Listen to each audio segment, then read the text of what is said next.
Finally, you can hear me. Good afternoon Yes. to all. Good morning to you, Saroj. Yes, thank you. Thank you. How's Happy everybody? New Year to you. Thank you very much. And even for Diana also, Happy New Year. Is she there?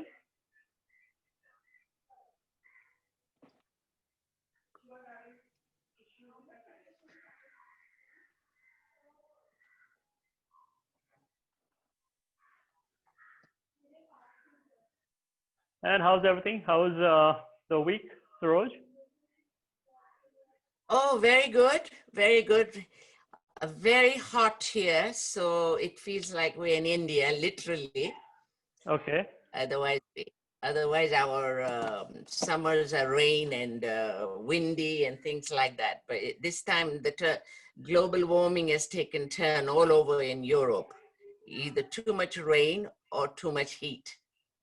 Yes, that's true. And here we have a lot of rains also here, and it's creating a havoc everywhere. So I believe Yes. 2020 has, Hello. is this really like, hi, Diana. Can you hear me, Diana?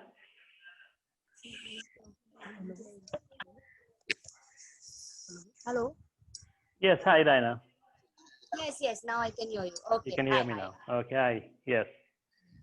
Okay, so coming back to you with the 2020, I think so. I feel like what they had predicted about the 2012, which didn't happen, but it really took a toll after 8 years. Yeah, kind of the end of the era, you could say, not the world, but 2020 is wiping up a lot of things. Lots of things. And we're going to have much more disaster economically and health-wise. Yes. Yeah, it's sad. It's very sad. So the only way we have to do is just hold and sit tight. Yes, about exactly. And have your advice. That's always nice. Thank you. Well, I presume we don't have much time today. We're going to keep it very short and crisp today for 1 hour exactly. And the topic which I wanted to cover today was on nutrition. And nutrition is something which is really, picked up in the last couple of decades. But otherwise, prior to that, for me, nutrition or diets was only given to people who were really sick or who were really fat and obese or something. For them, it was used as a medical kind of a prescription given by the doctors for them to lose, But nowadays, it's just become like I feel like a health gimmick or a fad that I want to, if I want to get into some clothes, I have to lose a few pounds here and there, or I want to look nice, I want to, lose a few pounds here and there. That's about. But as far as the health is concerned, yes, naturally, if you're going to be exercising, you're going to be healthy, no matter what, But we should not pay much attention to the numbers. We should pay attention to how we feel. A person who is fat, but he's far more flexible and he can be far more healthier than even a person who is thin and, and cannot do any much of activity around.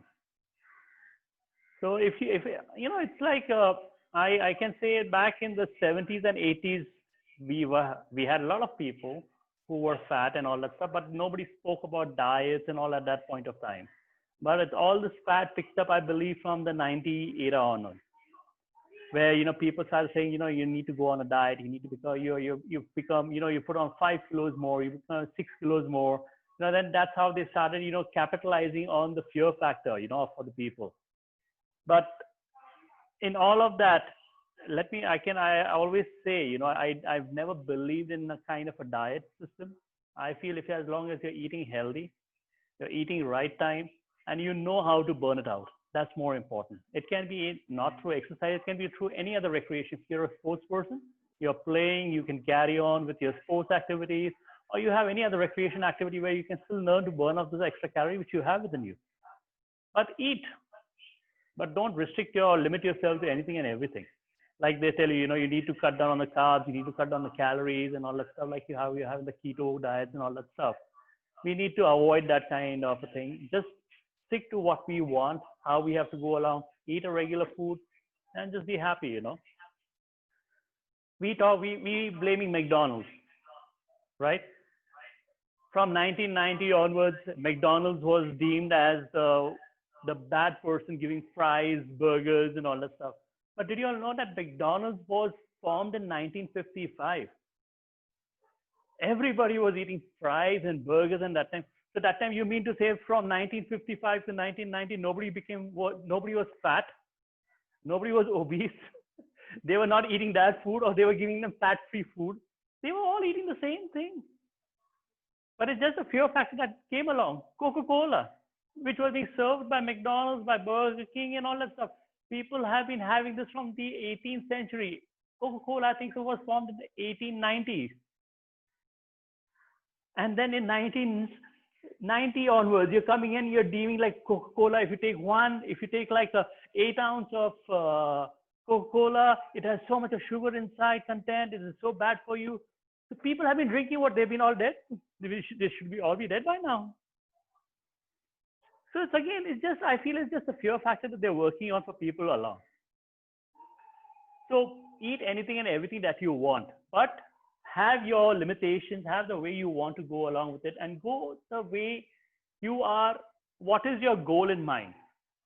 You know, if you want to go on a nutrition diet, or if you want to, stick to a certain regime, it is meant for people who have a certain goal in life. If a person who is obese, if a person is like a height of say 170, 180 centimeters, he weighs like around 120. That's naturally way beyond. So he needs to have a certain diet. I need to lose around 60, 70 kilos. So that is a goal that they need to do. So alone exercising is not going to help them. That is where the dietitian or a nutritionist has to come along. They always weigh out that, your diet is 80% and your exercise is only 20%.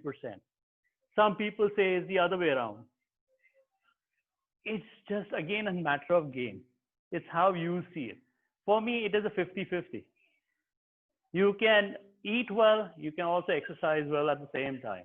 But if you're not going to have things where you want it to, if you don't have a certain regime or a certain goal or a discipline in life, you can't go ahead in life. So that is what we need to work along. And that's what, today what I will be doing is I'll share some of the things that I feel would be good for a general well-being, which we require and we tend to miss out on. And what is certain myths about certain things, certain food items that we eat. So I'd like to share those. I'm going to share the screen so everybody can understand as to what is what and how is it to, go along with it. Now, this particular thing where it is, let me get the screen up.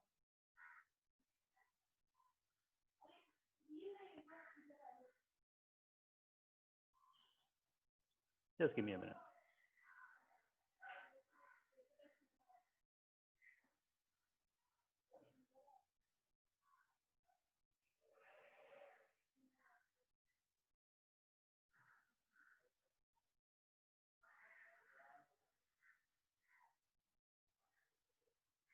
Okay.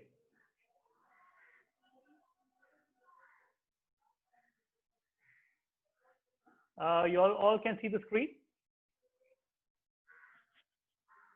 Yes? Okay.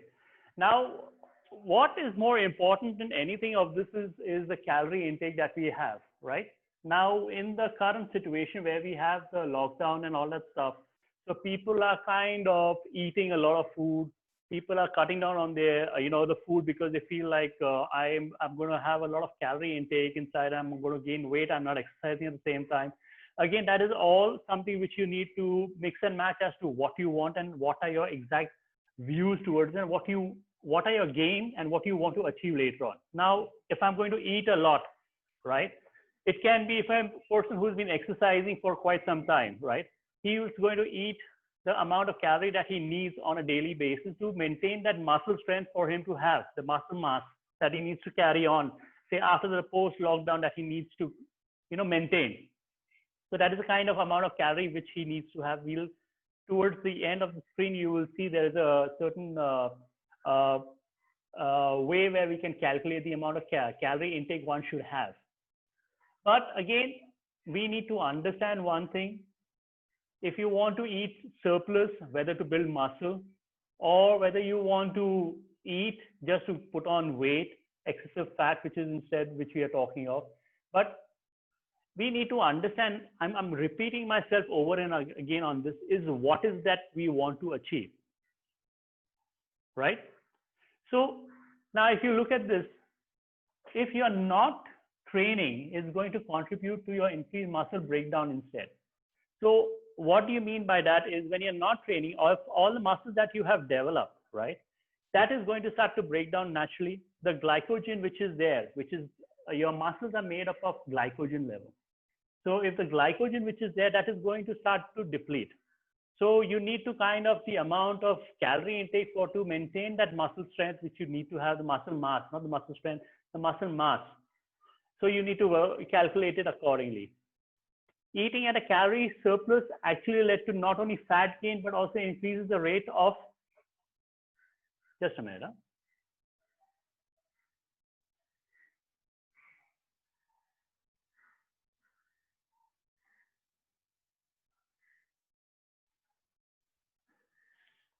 Yes. So eating at a calorie surplus actually led not only to fat gain, but also increased the rate of muscle loss, which was speculated was due to a variety of processes like inflammatory responses that occur indirectly from that fat gain. So what is the fat gain is here is like your muscles is going to start depleting. That is but naturally because you're not exercising and you're eating. So you are having a calorie intake which is there within you, right? So what will happen is there is going to be a certain amount of fat which is going to be stored within you. The muscles are going to break down. Are you getting my point? So Yes.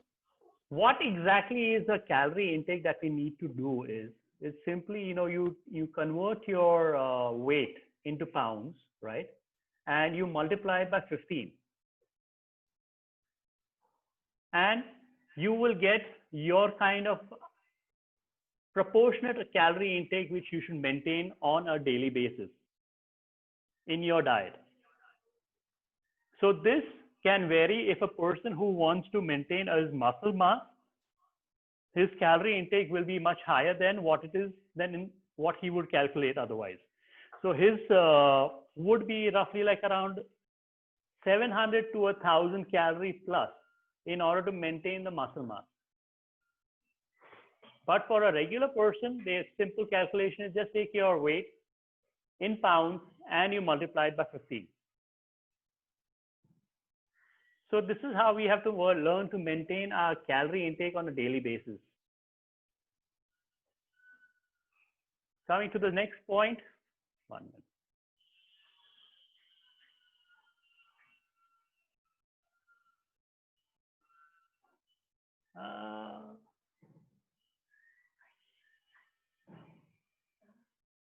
Just a minute. Huh?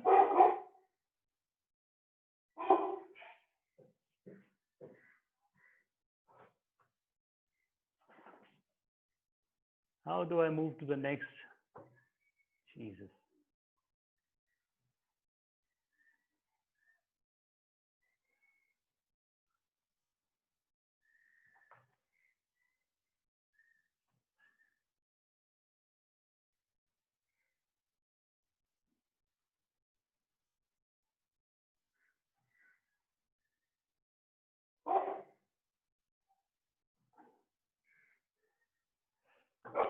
Second, from your calories, after your calories is what we talk about is the protein intake. Protein is very important for our muscles and for our general well-being as such. And it is very misleading with regards to people are on protein shakes and all that stuff. That's the kind of a synthesis protein which should be avoided in such kind of situation when you're not exercising. At home, when you are and you're not exercising, go for the natural protein sources. And when we talk about the natural protein sources, we are talking about the poultry products. We are talking about, for vegetarians, we are talking about a lot of pulses, soyas, the nuts. So this is the kind of thing where we should avoid. We should go for the natural, because one, the synthesis protein, they don't really when you consume them, right? Even under normal circumstances, when you're exercising, the entire 100% of the protein intake is not used by the body. So what happens is around 30 to 40% of the protein intake which we have is left within the system, and it's not flushed out. And this kind of creates a pressure on the liver. And also over a period of time, it takes time for the liver to flush out this completely from the system. And when we keep taking the synthesis, it keeps on adding up. And then it kind of builds up to a point where it becomes fat. And that is also then what happens then, in order to store this, then we have fat lumps around the body. If you see a lot of people nowadays, they will have certain fat lumps on their body. It's because they have excess of protein synthesis in their system, which has not been flushed out by the body. And that is where it is stayed in the system and it is going along. And these fat lumps, right now, they are not much of a problem because they are fat, but then they can become a problem when they can, hinder the performance of your function of your intestine or something, because these fat lumps can form anywhere. So we need to be very careful with that. And usually a normal protein intake for a person is between 0.73 to 1 gram per pound, right? This is basically for people who want to, this is the time when you are exercising. But when you're not exercising, I would suggest, again, if you're on protein shakes, try to avoid that and just try to go for the natural protein intakes. Like I mentioned, the protein, the pulses, eggs, and all that stuff. So these are the kind of things which you should take in.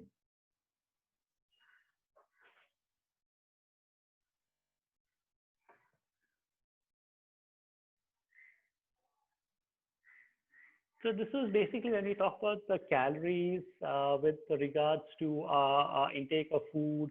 We're talking about proteins. That is on the person who is more on the exercising level and all that stuff, But when we talk about on a general level now, we are talking with, I'm talking about the wrinkle factor when we get old. What are the reasons that we wrinkle up? A lot of people tend to wrinkle up with age. That is but natural. Why? Because the collagen level inside the systems, they tend to deplete, and collagen helps to maintain the skin elasticity. That makes us, look younger and look fresh, right? And when the collagen levels are less, that's when our skins become thinner and drier and less elastic. So we need to maintain that kind of a collagen level. And for that, we have products like, like zinc, vitamin C, and copper. And you can find these in your regular vegetables and your fruits and all that stuff, I'm going to mention a few of them here, which is there, like you are talking like oranges, red pepper, red pepper bells, Brussels sprouts, broccoli, strawberries. These are all good and rich in vitamin C. So we need to take care of our skin also with regards to from the outside. When we talk about the calories and the protein is from the inside. Let's talk from the outside is the wrinkle factor. Coming to the other food factors, which is here. When we talk about fried stuff, we all get kind of deterred by it, right? Like, no, we should not eat fried food, French fries especially, we should avoid it. Do you all know that there is a certain boiling point for any kind of an oil, beyond which if it is boiled, then that particular oil, when you talk about soya oil, when you talk about sunflower oil, or you talk about these olive oil, when they are burned beyond a certain temperature, right, they lose their potency. So they need to be, that's when they say your vegetables or your food, when you're cooking, they need to be cooked at that particular temperature in order for you to enjoy the nutrient value of the vegetable or the food that you're doing along with the oil to complement it. If you go beyond that, which always happens in a regular case, right? And that's when we'll kill all the nutrient values that we are eating. But If you want, I have given the option also in one of my articles where I had said that, French fries can be easily swapped with sweet potato fries. Sweet potatoes is very, very good, and I strongly recommend having sweet potatoes on a daily basis, especially as a breakfast, because it, apart from not only has an anti-aging copper element, but also, it helps in producing and maintaining the collagen level which you require for your skin to be, supple. So, and also you can, enjoy in eating your fries without being guilty. Coming to the next part is a little bit more on the other part with regards to the fructose. Okay, fructose, which we know is basically in food, we find a lot in our fruits and all that stuff, right? Corn syrup is one of them. They have mentioned that agave, if you all are aware of agave, yeah, it's a substitute of sugar. If you all are not, let me compare agave with stevia. I'm sure everybody's heard of stevia here. Agave is basically from most of the grown in Americas, right? And it's used mostly in that side of the land. And here on this side of the land, we have stevia, which is mostly popularized. The difference between agave and stevia, right?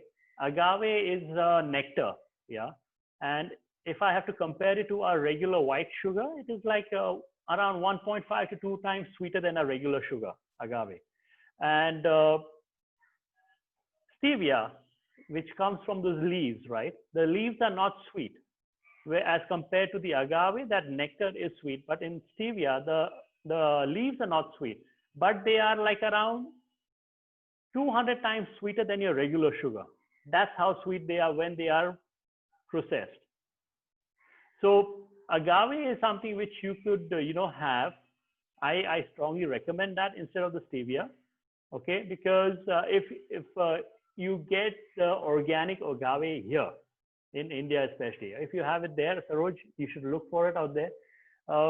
Because stevia is something which is again a processed form, whereas agave is not really completely processed. It's the nectar which we are having of that particular the fruit.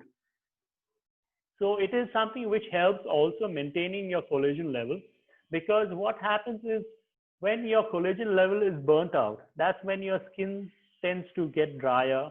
You need to keep it always moisturized and all that stuff from outside. But we need to start taking care of it from inside. And that's how we should do it, is having all this kind of sweeteners if you want to have. I usually recommend to have your regular sweetener, your regular white sugar.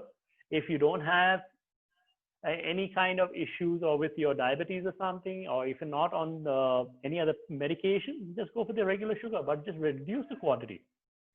Because having any kind of a chemical or a processed form, I feel it is not right for the system. Okay, so we have these kind of things which are there. Then we have let's talk about the fatty fish. The fatty fish here is basically I'm talking about like salmon. Salmon is something which you can all enjoy in order, they are all rich in omega-3.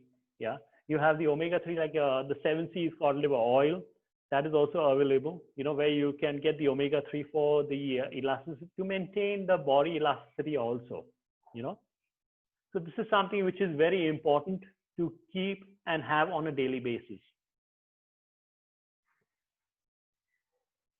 Now, coming to the part of dark chocolate, I have also mentioned this in my article several times.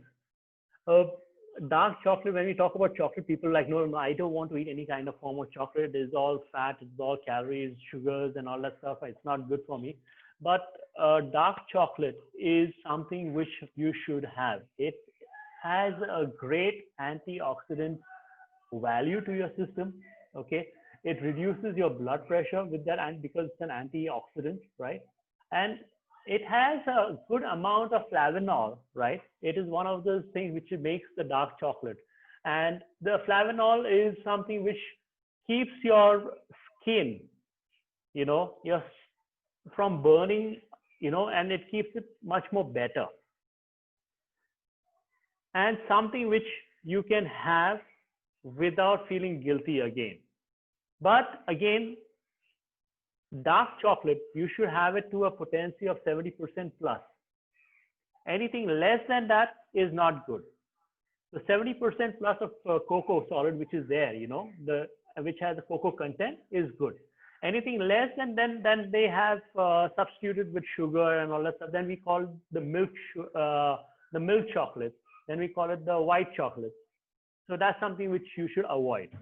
But dark chocolate is something which a lot of people don't have a taste for it nowadays because it's more on a bitter side, right?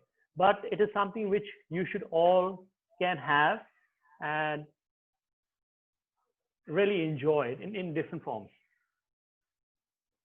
Coming to the next part, one of the important fruit is basically avocado.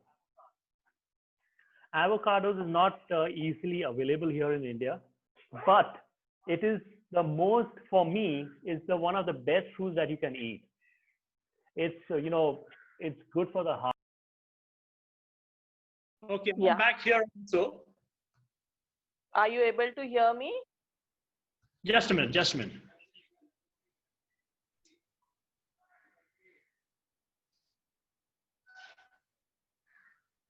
Hello? Hello? Yes, can you hear me now? Yeah. Are you able to hear me now? Now I can hear you. Yes, you were talking about fat with protein. Yes, the excess fat, you have mentioned in your lecture that excess fat leads to the formation of fat lumps. Excess protein leads to the formation of fat lumps. So how do we identify that our protein intake is in excess and it has led to that fat lumps, and how do we break down those fats?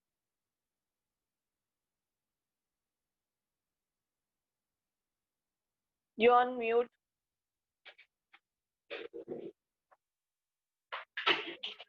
Okay, now can you hear me? Yes. Okay, sorry. Okay, see, coming to the point where I had mentioned about the fat lumps which is there because of the protein synthesis which is stored within our system that is not flushed out, right? So coming to your question, like how much is the requirement that our body needs, right? Like I had given in my earlier talk that 0.73 to 1 gram per pound of protein that you need to have, intake. But then that also is on a higher side is because if you're not exercising, if you're exercising on a daily basis with at least say 60 to 90 minutes of hardcore training, then that is the amount which you should be having in order to burn it out from the system.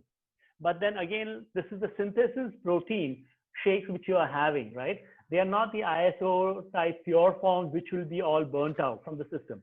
So if I am going to take 100% of protein intake within my system, right? Out of that 100%, rest assured, 20 to 30% is going to stay within the system.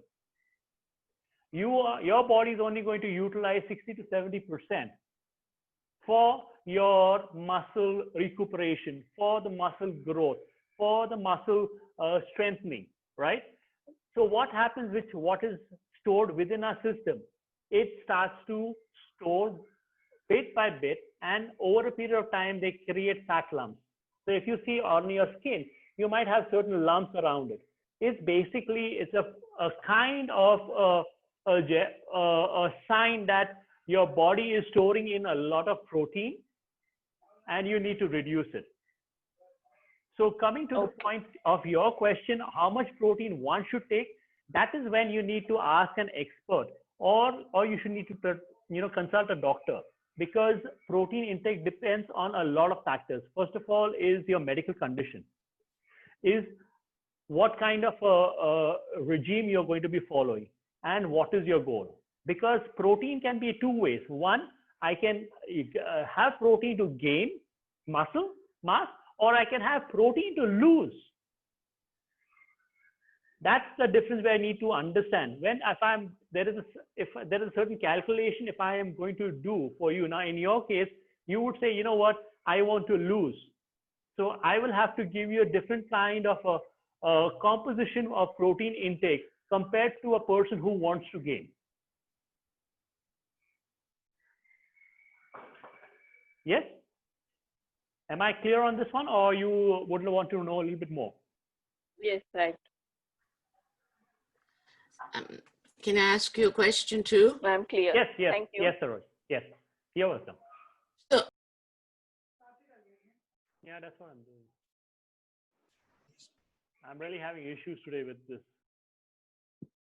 Hi, Sunil. Hi. I'm having really issues today with Zoom. Hi, Delna. Navroz Mubarak to you. How are you? I'm fine. Thank you. Hi. Navroz Mubarak to everyone. Thank you. Yes, Saroj, sorry. Can you unmute yourself, please? yes, I did. Yes. Can you hear Yes. me now? Yes, I can hear you loud and clear. I have two questions. Now, Yes. the fatty lumps that we produce from high protein intake versus cellulite, Yes. are they two different things? See, it depends on what exactly are you referring to. In what context do you want to know that? Well, if I have fatty lumps, I know I am taking too much protein, right? Yes. But if I have cellulite, which is all around your certain part of the body, no lumps, Yes. like an orange peel skin, Yes. for me, that's cellulite. But is that cellulite is also part of protein, or is just fat? No. That is also a kind of a form of a protein for your system. But then again, like I said, it depends on what exactly is the purpose of it. Now you mentioned the peel and all that stuff, right? Okay. It's a natural form. Whereas when we are talking of the protein shakes is more of the synthesis. Synthetic. Okay. Yes. Okay. You understand? And So anything which you have natural, over a period of Yes. time, your body will burn it out. Okay. Right. Whereas Right. cellulite, when we talk Right. about cellulite, okay, is something if you talk of the exact definition of a cellulite is like those are the fat deposits beneath the skin that they say, okay, and they might Absolutely. appear, lumpy and many a times this is cellulite they find around stomach or your hips, or your buttocks, right? Mm-hmm. But Yes. when we talk about the fatty lumps as such, they can be found anywhere on your forearm. I have seen so many people on their forearm, on their arm, bicep, on their shoulder. So that is a point Yeah. of a concern. Yeah. And then another quick question, because I know you have a time limit today. You Yes. had mentioned in our group chats on Yes. how to eat fruits. And one of your points was not to eat after the meals. Yes. That is You also one of the explained topic it. I guess. Yes. Okay. It would be nice if you can, in a layman terms, just give me the reasoning why we shouldn't be eating them after meals. See, what does happen? What does it happen when you eat food? When you consume food, right? It gets into our system. Then our body acids kind of convert it, and then they kind of use it up for our functioning and our working, right? The proteins are taken, the minerals, vitamins, and they are all spread out across. Let me just put it that way, simply put to you. So that is a kind of a system that is working within our system, when we consume. So fruits are very, or you could say are highly acidic to this particular chemical inside our system. So when we consume a fruit, right, so the acid reaction is far more quicker and more faster compared to breaking down the food molecules compared to it breaking the fruits.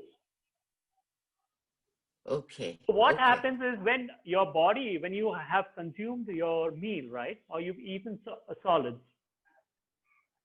your body goes in a different kind of a composition that it has to go and now convert these solids you know, and take out all the nutrient values and spread it across the human system, your system. Let me put it that way. I have to pass it through the system, through the bloodstream. My RBC require this, my WBC requires this, my liver function requires this. So it does that properly, right? Mhm. After that, Okay. what happens when your system is taking that kind of a formation that it has to now do this particular activity, you are pumping in fruits. So your system kind of gets confused now what to do now. Absolutely. And Absolutely. fruits, if you know, digest more faster than your regular meal. They take around 15 to 20 minutes to digest compared to a meal, which can vary from like 2 hours to all the way to 4 hours. What you have consumed. If you consume like pulses or something, it will take around 2.5 hours. If you consume red meat or something, it takes around 4 hours for your body to digest it. Whereas fruits takes anything between 15 to 30 minutes to digest. And like I said, coming to the point, when we are consuming that, so when after a meal, if we consume our fruits, it right away creates the food which we have consumed, makes it acidic. It makes it acidic.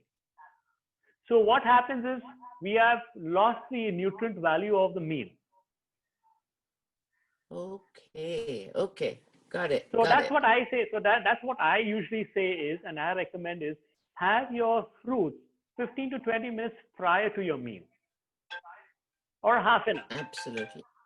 and not after, if you want to enjoy the Oh, nutrient value also. Also, another thing why I oh, had also, yes. No, but if you want to have it oh, after the meal, it has to be longer duration then, because your meal takes around 2 hours plus to digest. absolutely. Okay, understood. So Understood. like Thank you. also, if you recall, I have mentioned in one of my article also, you should not shower after your meal. Is again, you will be Yes, confusing your system, because then what happens is absolutely. when you take a shower, your blood pressure falls, and then your Mm-hmm. body has to regulate that blood pressure in your system, or it will be busy digesting your food. So that's where the complications start within the system, and we don't want that. Absolutely. We want to No, go no. systematically what is what. Mhm. I agree, but thanks to you, I've been following the fruits bit. I eat it for meals or during the day, in between the two meals, Yes, or that is the for best thing to breakfast, have. which is for breakfast is the best way. Yes, Then you've got all the dosage of vitamins and minerals. fruits you can have Thank you. anytime at any given point of the day on an empty stomach, in order to Absolutely. enjoy the nutrient value of the fruit and not even overdo it with your system and work well with it. Thank you. Thank you very much. Okay, I think so. Now, if there are any more questions, I had a few more things to be mentioning on my this thing, but I think so we'll have to call it off for now.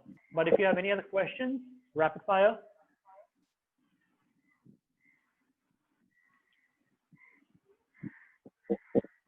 Yes? Okay. So I believe then we'll call this off for now. And for next week, we will not be having it on a Sunday. I shall be having it during the week and during the weekday itself. And I shall keep you all posted about when it is going to be and what will be the topic. If you all have any suggestions with regards to the topic that you all want me to speak on, feel free to message me. Yeah. And then I can always talk about that then. Thank you. Thank Yeah. you. Okay then. Okay. Thank you. Thank you Thank so you much. all. Thank you all. Thank you all. I hope Bye-bye. I hope you have it on a weekday. I'll be able to join in. I hope. Sure. We'll look forward to you. Don't worry. Thank you. Okay. Thank you, Bye, sir. Sunil. Thank you. Bye, And everybody. also before we do sign off, I just want to say that I will be uploading this on YouTube also. So if people who want to see it on the later on sessions, they can also see it later on. So that's not really an issue at all. Okay. Yes? Okay. I will. Thank you. Okay then. Thank Bye-bye. you. Have a nice day. Bye. Bye. Have a Bye. nice. Have a.